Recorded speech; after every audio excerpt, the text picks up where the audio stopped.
Hi, I'm here today to represent a think tank interested in strengthening and reinventing our communities to preserve the resources they represent. We'd like to share with you an idea that we believe can help facilitate that. We call the concept Bread-Design-Café.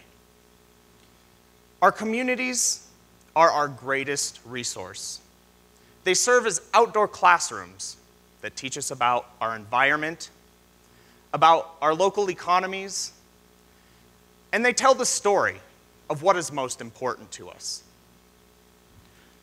Just as individuals have a right to education, communities have a right to strong main streets and good public spaces. They serve as infrastructure, and they tie us to the land. I grew up in a rural farming community with no stoplights, a modest main street, and a school building that serves as the town's focal point. Our town is dying.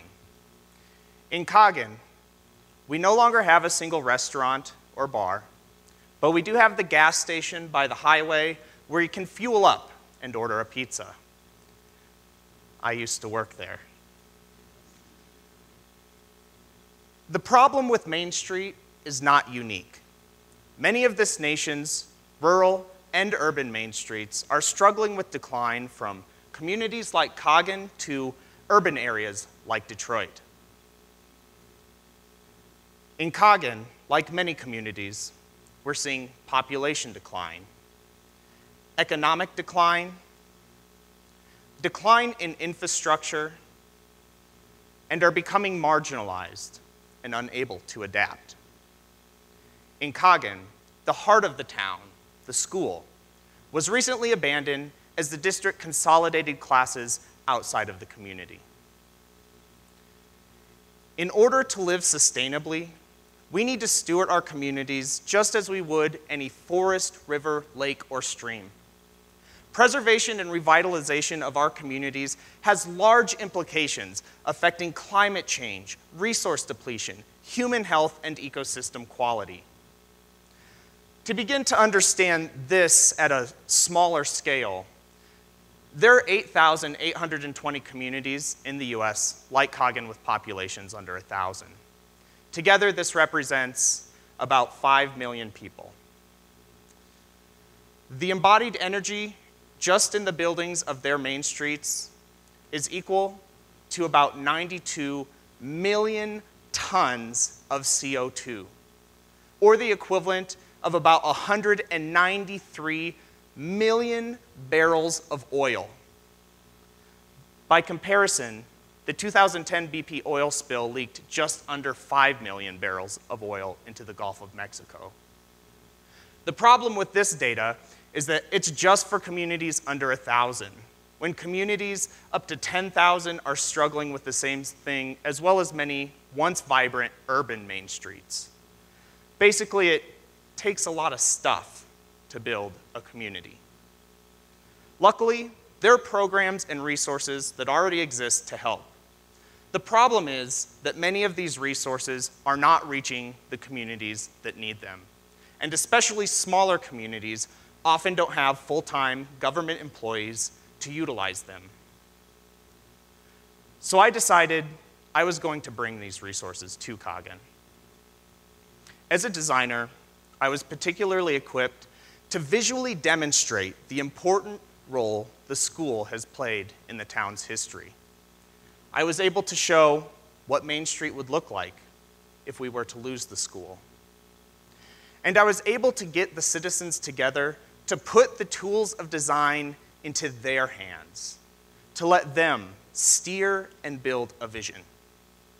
The process was collaborative, but the difference was I was accessible and I was visible.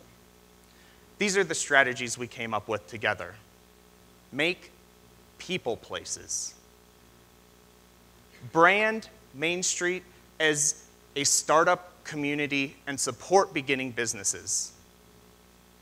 Establish Main Street as a historic district. And finally, facilitate interaction. In Coggan, I was able to help the community break down large, complex problems into smaller, more digestible pieces.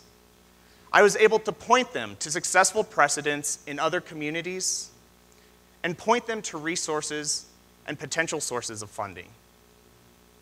I was able to help them visualize alternatives than simply tearing down an old building.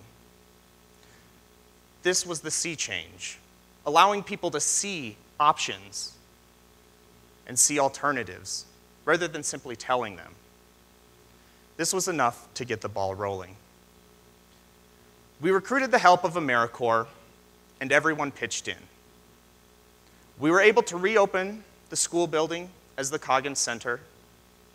We opened a community rec center. And we hosted fundraisers and events to spread the word. We recruited business. I say we, but the majority of the credit should be given to the community organizers themselves.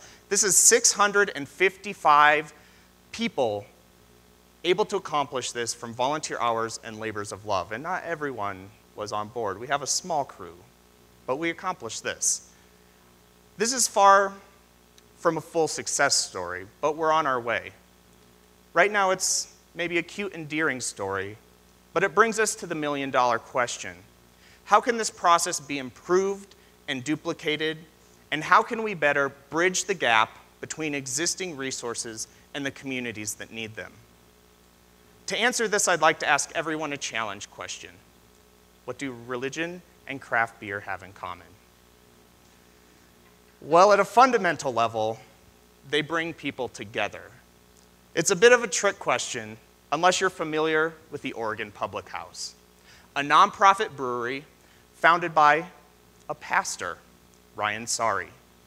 Their goal is to provide a community space for anyone to come together, to have a pint, and to change the world. Every penny of their profit goes to other nonprofits within their community to reinvest locally. This is the type of creative partnerships we need to champion in order to give our main streets a second chance.